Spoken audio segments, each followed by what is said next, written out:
You've seen Ultraman fight monsters, but have you ever seen a steel mech casually picking up a cruiser and unleashing a frenzy of attacks on the monster? Today, we bring you this movie.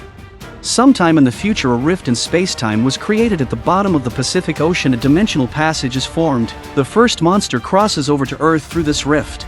Humanity mobilizes all advanced weaponry and takes 6 days to defeat it, but it has already destroyed 3 cities, claiming the lives of millions, just as people haven't recovered from the grief. 6 months later, the second monster attacks a city, followed by the consecutive appearances of the third and fourth monsters, letting people know that their onslaught has only just begun. In order to resist the monsters, nations unite, forming the Pan-Pacific Defense Corps, together developing the Hunter program, concentrating all resources to build giant mechs capable of direct confrontation with the monsters. The pilots interact with the mechs through neural connections, enabling them to operate the mechs in combat. Since solo piloting would exert immense strain on the human body and cause harm, a dual pilot system is created. In the following period, the mech hunters take the initiative to engage in battles, and humanity gradually achieves victories. As time passes, when the first level 3 monster, codenamed Scythehead, appears, the general dispatches the dangerous Gypsy Danger mech to take the lead.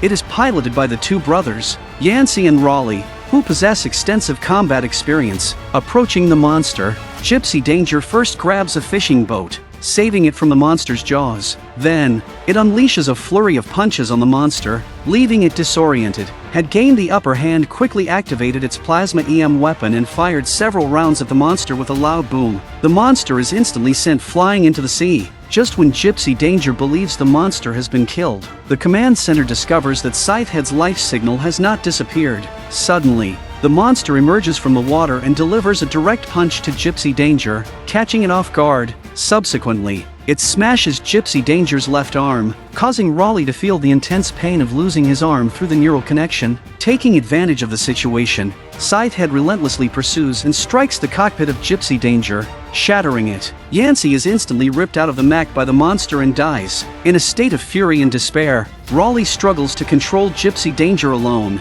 Using the remaining right arm to activate the plasma electromagnetic cannon, he kills the monster. After this battle, Gypsy Danger sustains severe damage, and Raleigh, overwhelmed by grief for his brother's death, disappears. But the war did not cease. With the emergence of more and more high-level monsters, the rate of mech damage surpassed the production rate. Qualified pilots became increasingly scarce. 5 years later, the UN was forced to save costs, finally decided not to continue funding the Hunter program. Instead, they initiated another plan called the Wall Project, attempting to build defensive walls along the coast to resist the continued invasion of monsters. The general was deeply dissatisfied with this decision but had no alternative, while Raleigh silently worked on constructing the defense walls. A news report on television made him pause. A level 4 monster, codenamed Virus, effortlessly shattered the government's supposedly indestructible defense wall and rampaged into Sydney. Fortunately, Gypsy Danger appeared just in time and ultimately brought down the monster using its chest missile system. The monster attack has raised questions about plans for the enclosure,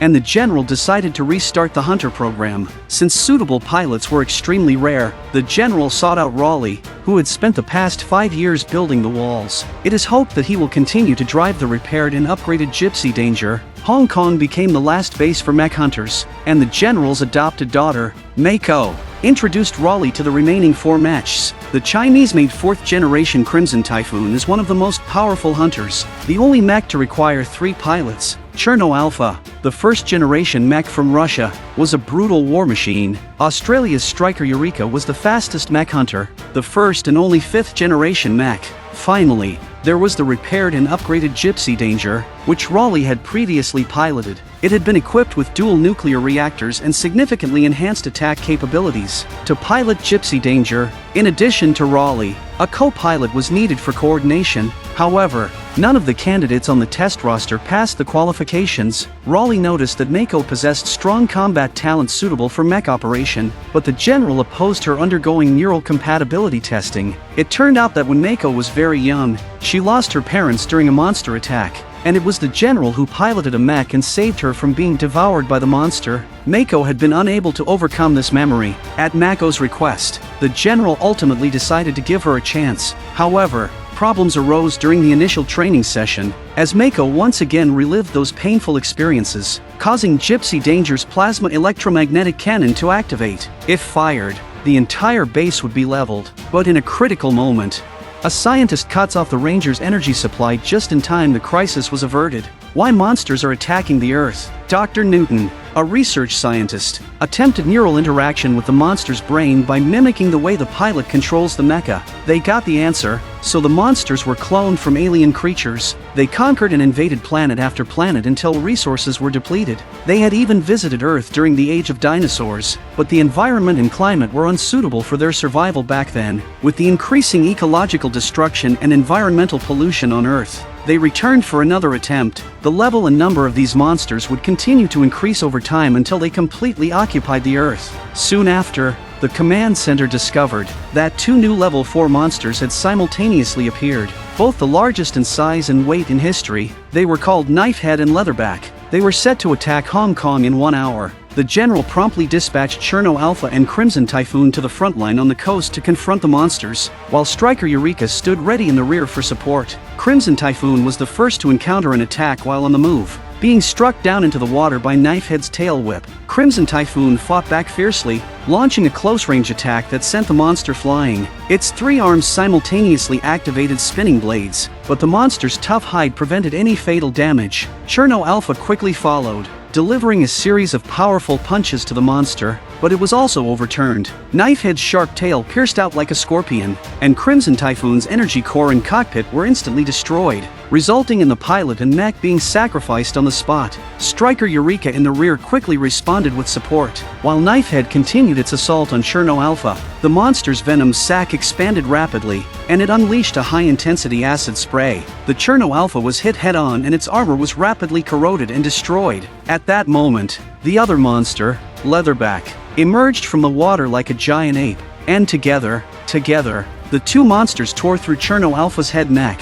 Then, Leatherback stomped on Cherno Alpha, causing the pilot to drown. Cherno Alpha was completely destroyed. Striker Eureka's rescue arrived late. Clearly outnumbered in a 1-on-2 battle, they decisively prepared to launch missiles for an attack, but Leatherback let out a roar and began accumulating energy on its back. Then, it released a high-intensity energy pulse. Striker Eureka was disrupted by electromagnetic interference, causing an energy interruption that left it paralyzed in place. Even the power system of the Hong Kong base was damaged, and it would take at least 2 hours to restore power. Just as the general was at a loss, Raleigh and Mako requested to pilot Gypsy Danger and join the battle. Gypsy Danger's nuclear-powered Jaeger technology was the only mech capable of fighting without being affected by electromagnetic interference. Meanwhile, the monsters began to split up, with one heading straight for Hong Kong, while the other remained in place, preparing to destroy the Striker Eureka. The father-son duo piloting the Striker Eureka didn't want to sit idly by,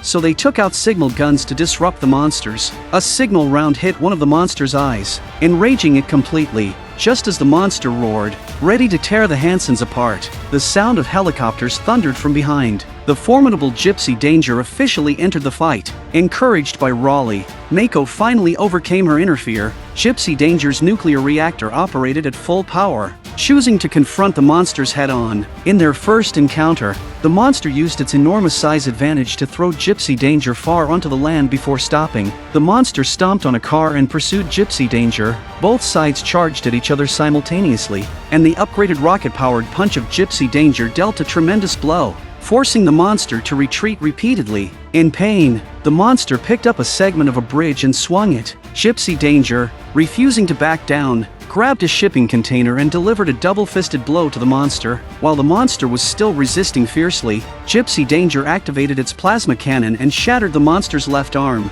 Then, the cannon fired into the monster's body from the severed arm, completely killing the monster. But the battle was far from over. In the underground sanctuary of Hong Kong, the monster uses its residual neural connections to find Dr. Newton, despite the fact that he is hiding in the crowd. Just as the monster was about to kill Dr. Newton, Gypsy Danger, armed with a battleship, arrived just in time. The several dozen-meter-long battleship was like a toy in Gypsy Danger's hands, smashing the monster relentlessly. The monster's tail struck back and pushed Gypsy Danger away, quickly hiding among the buildings, waiting for an opportunity to strike. In the moment the monster attacked, a mouthful of high-intensity acid sprayed out first, Gypsy Danger agilely dodged the attack, followed by a powerful punch into the monster's enormous mouth to prevent it from spraying venom again. The monster's powerful tail entwined around Gypsy Danger's other arm, but Gypsy Danger instantly activated its new freezing system. The monster's tail froze instantly. With a gentle shake of Gypsy Danger's arm, the monster's tail shattered. Seizing the opportunity, Gypsy Danger pulled out the monster's mouth organ with its right arm. In its fury, the monster suddenly evolves a pair of wings.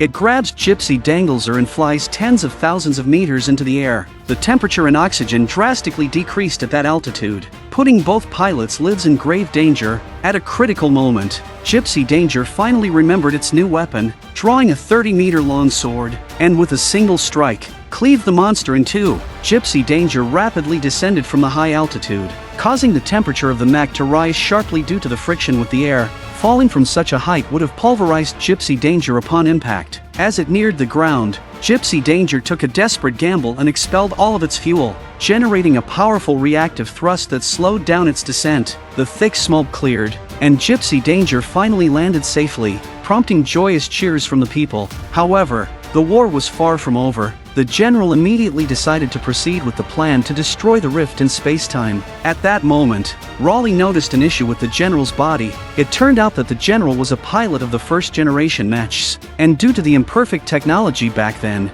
the pilot suffered from severe aftereffects. If he were to pilot a mech again, it would undoubtedly be fatal. On Dr. Newton's side, the monster killed by Gypsy Danger is being dismantled by the merchant. Suddenly, a baby monster emerged. Its lungs were not fully developed, and its neck was constricted by the umbilical cord, causing the creature to suffocate and die swiftly. Dr. Newton finally obtained the complete brain of the monster and prepared to engage in neural interaction once again to extract vital information. Meanwhile, the military base detected the presence of two monsters near the rift in space-time. Upon receiving the news, the general decided to launch an immediate attack. In place of the injured Hansen, the general piloted Striker Eureka. After a brief rest, the two fully repaired mechs arrived in the Pacific Ocean, submerged to the ocean floor after sealing all hatches, and prepared to thoroughly destroy the dimensional portal. On the other hand, Dr. Newton, through another neural interaction with the monster, obtained a crucial piece of information. The rift in spacetime could recognize biological codes, requiring the presence of monster genes to enter successfully.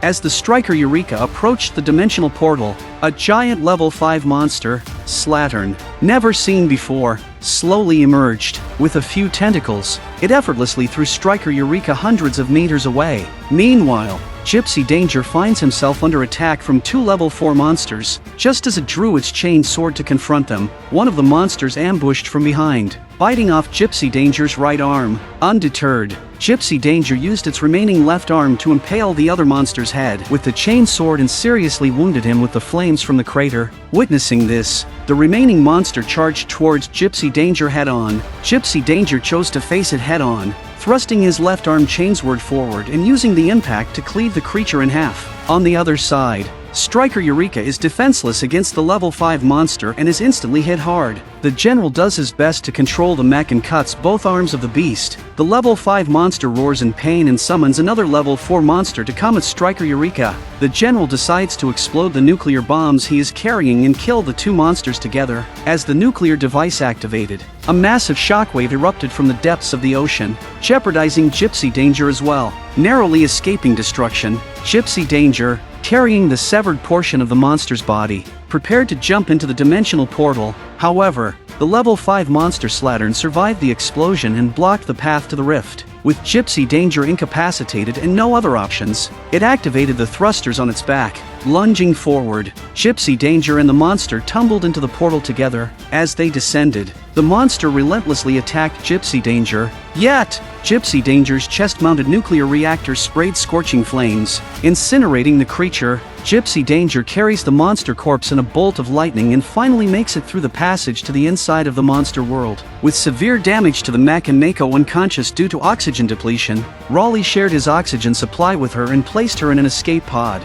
launching her back through the portal. Alone, Rory continued to pilot the Gypsy Danger, descending further into the depths of the monster world. Passing through countless obstacles, the Gypsy Danger finally reaches the depths of the monster world. The surroundings were desolate and depleted of resources. Rory activates the mech's self-destruct switch and launches the escape ship towards the tunnel quickly before the countdown ends. The Gypsy Danger was then detonated, accompanied by a huge explosion that shook the alien world to pieces. The dimensional channel was also completely destroyed. Humanity was saved. In the final scenes of the film, Raleigh and Mako resurfaced one after the other, and they were spotted by rescue helicopters. The mission was accomplished, and the world returned to its previous state of tranquility. Perhaps individual humans may seem feeble, but armed with wisdom and knowledge, we can triumph in battles. When we unite, we become unstoppable, overcoming every obstacle that comes our way.